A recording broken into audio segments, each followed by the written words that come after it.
ओम शांति। आज हम 15 दिसंबर 2010 की अव्यक्तवाणी सुनते हैं।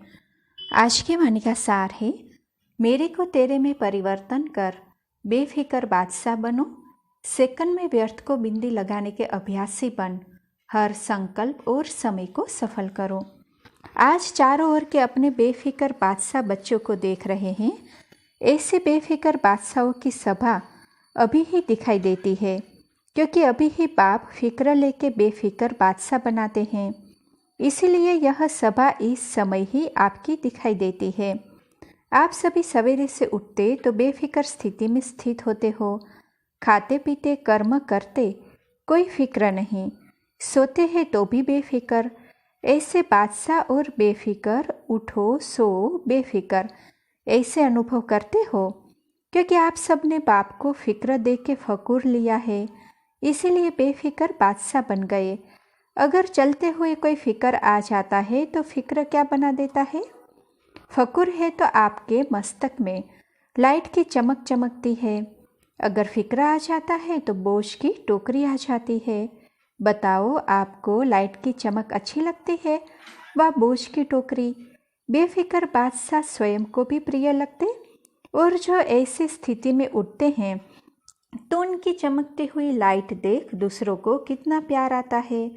इसीलिए बाप दादा सदा बच्चों को बेफिक्र बादशाह की स्थिति में इसे स्मृति स्वरूप में टिकाते रहते हैं। इसीलिए आप लोगों का चित्र भी भक्त लोग डबल ताजधारी दिखाते हैं, एक लाइट का ताज और दूसरा विकारों को जीतने का बादशाहपन का ताज। डबल ताज दिखाते हैं। इसीलिए बाप दादा सदा हर बच्चे को यही शिक्षा देते हैं, सदा मौज में रहना बहुत सहज है। क्यों सहज है? सिर्फ हद का मेरापन बाप को दे दो। मेरे से तेरा किया तो बेफिक्र बादशाह बन गए। एक ही शब्द का अंतर है, तेरा मेरा, ते और मैं। इस शब्द के अंतर में बेफिक्र बादशाह बन जाते। सहज है ना? बने हो ना बेफिक्र बादशाह कि अभी फिक्र रहता है। अगर कभी भी फकूर के बजाय फिक्र आता है तो अंतर सिर्फ तेरे के बजाय मेरा मानने से फिक्र आता है। तो सभी के प्रैक्टिकल रिजल्ट क्या है? फिक्र दे दिया या बीच बीच में फकूर छोड़ के फिक्र में आ जाते हो? फिक्र आता है कि बेफिक्र ही रहते हो?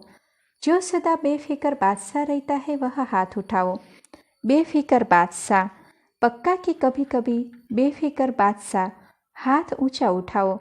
कभी कभी वाले भी है। सेवा का फिक्र वह अलग बात है, लेकिन वह फिक्र औरों को भी बेफिक्र बनाने का साधन है। अपने संस्कार से अगर फिक्र आता है तो उसकी उसी समय ही मेरे के बजाय तेरे में चेंज कर दो। बाप को फिक्र दे दो और फकूर ले लो, क्योंकि बाप आया ही है बच्चों का फिक्र लेके फकूर देने। तो चेक करो, मेरे में कभी कभी बहुत समय का संस्कार इमर्ज तो नहीं होता है, क्योंकि बाप दादा कुछ समय से बच्चों को यह बता रहे हैं कि वर्तमान समय के प्रमाण कभी भी कुछ भी हो सकता है और कभी भी हो सकता है। इसीलिए हर एक बच्चे को अपने को यह अटेंशन देना है कि 1 सेकंड में बिंदी लगाने चाहो तो लगा सकते हो। मानो कोई भी व्यर्थ संकल्प आ जाता है तो बिंदी द्वारा 1 सेकंड में व्यर्थ को समाप्त कर सकते हो।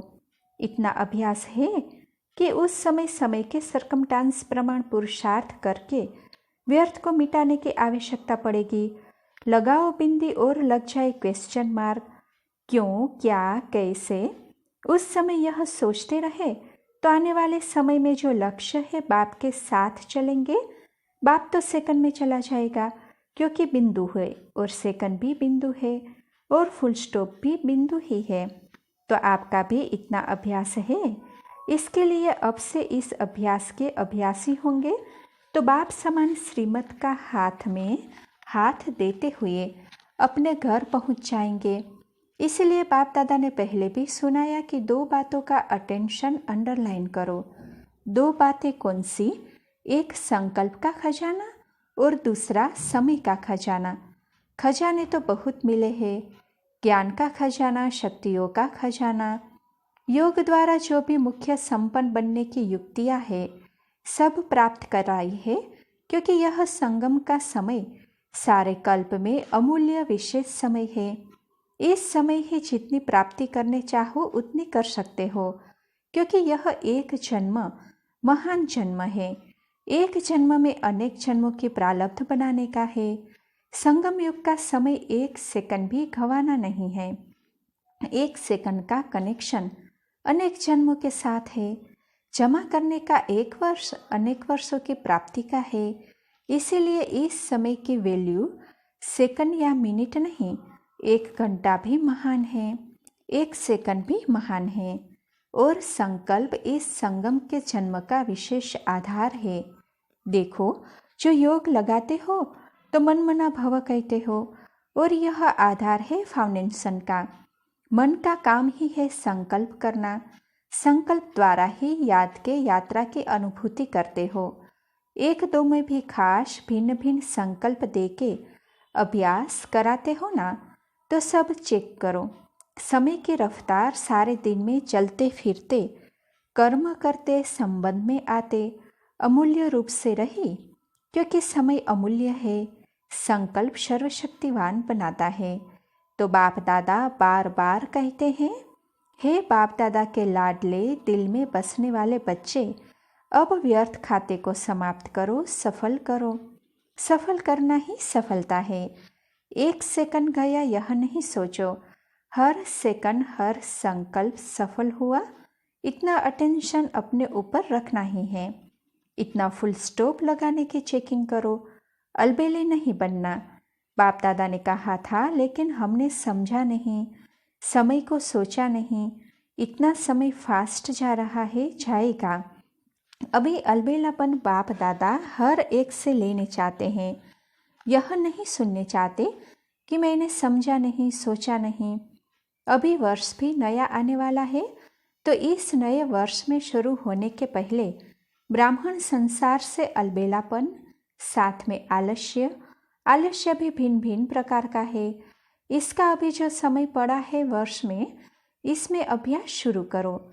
और जब नया वर्ष शुरू होगा तो बाप दादा को हिम्मत रख संकल्प करना और इसको विदाई देना। वर्ष के साथ इसको भी विदाई दे देना। दे सकते हो, दे सकते हो। जो दे सकता है वह हाथ उठाओ। तो सभी ने हाथ उठाया।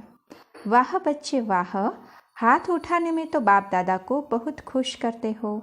बाप दादा ने देखा है कि बहुत बच्चों को हाथ उठाने का रिटर्न करना याद रहता है, और कोई याद रखने में भी अलबेले हो जाते हैं। बाप दादा से रूरिहान बहुत अच्छी करते हैं। हो जाएगा बाबा, आप देखना, अभी होगा, अभी होगा। बाप दादा भी ऐसे अलबेले बच्चों का सुन करके मुस्कुरा देता है। और क्या करे, अच्छा है, सोचते हैं, करना है। यह बहुत सोचते हैं, लेकिन कर रहे हैं या नहीं कर रहे हैं, उसमें चेकिंग में फिर क्या कहेंगे, अलबेले हो जाते हैं। तो आज चारों ओर के बच्चों को बाप दादा ने सुना, तो जो अपने देश में अपने स्थानों में देखते रहते हैं वहाँ भी अच्छा दिखाई देता है, सुनाई भी देता है। तो बाप दादा सन्मुख आने वाले बच्चों को और अपने स्थानों पर सुनने वाले, देखने वाले बच्चों को यही कहते, अभी पुरुषार्थ को, संकल्प को और संगम के समय को अंडरलाइन लगाओ। सभी बच्चे प्यार में तो मेजॉरिटी पास है। प्यार के आधार पर अपनी अच्छी प्रोग्रेस कर रहे हैं। प्यार के कारण, बाप के प्यार का रेस्पॉन्स मिलने के कारण आगे बढ़ भी रहे हैं। लेकिन बाप समझाते हैं, जैसे प्यार में अनुभवी बन आगे बढ़ रहे हो, ऐसे ही याद की सब्जेक्ट में अनेक जन्मों के विकर्म विनाश करने में और अटेंशन दो। क्यों? विकर्म विनाश होंगे तो साथ साथ चलेंगे, नहीं तो पीछे पीछे आएंगे। और बाप समझता है कि प्यार का रेस्पॉन्स यह है, जो प्यार वाली आत्मा कहे वह करना ही है। बाप चाहता है जब बच्चों का प्यार बाप से है तो साथ रहे। राजधानी में भी ब्रह्मा बाबा के साथ राजधानी में आए। राजधानी में आना अर्थात रॉयल फैमिली में आए। तख्त पर नहीं बैठे, लेकिन रॉयल फैमिली के साथी तो बने। बाप दादा ने पहले भी कहा है, इसकी परख कैसे करो। जब से आप आए हो, जितनी आयु आपकी है ज्ञान की, उतने समय में अगर आप बाप दादा के दिल तख्त नशीन रहे तो जो ज़्यादा समय दिल तख्त पर रहे हैं, मिट्टी में पाँव नहीं रखा है, वह उस अनुसार रॉयल फैमिली के नज़दीक संबंध में रहेंगे, रॉयल फैमिली वाले रहेंगे। तो प्यार है तो प्यार वाले साथ निभाने में पीछे नहीं रहते। जो दिल तख्त नशीन है वह द्वापर कलयुग के भी संबंध में रहेंगे, नज़दीक रहेंगे। इसीलिए प्यार निभाने वाले सदा दिल तख्त नशीन रहो और जन्म जन्म का हक लो। इसीलिए बाप दादा हर बच्चे को प्यार करते हैं। बाबा ने सर्टिफिकेट दिया कि प्यार के सब्जेक्ट में मेजॉरिटी पास है। अब सब सब्जेक्ट में पास होना ही है, पास होना है, पास रहना है। पहली बारी जो बच्चे आए हैं वह उठो। पहली बारी आए, आधा क्लास तो नया है, आए हैं बाप दादा आने वालों का स्वागत कर रहे हैं, मुबारक हो। पहली बार आने की मुबारक हो।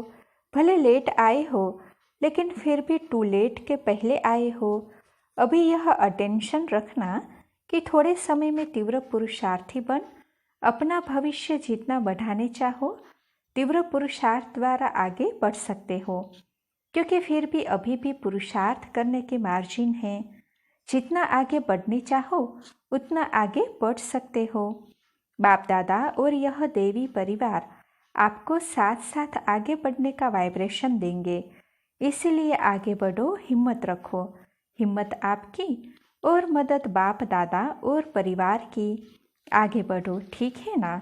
हाँ करो, आगे बढ़ो।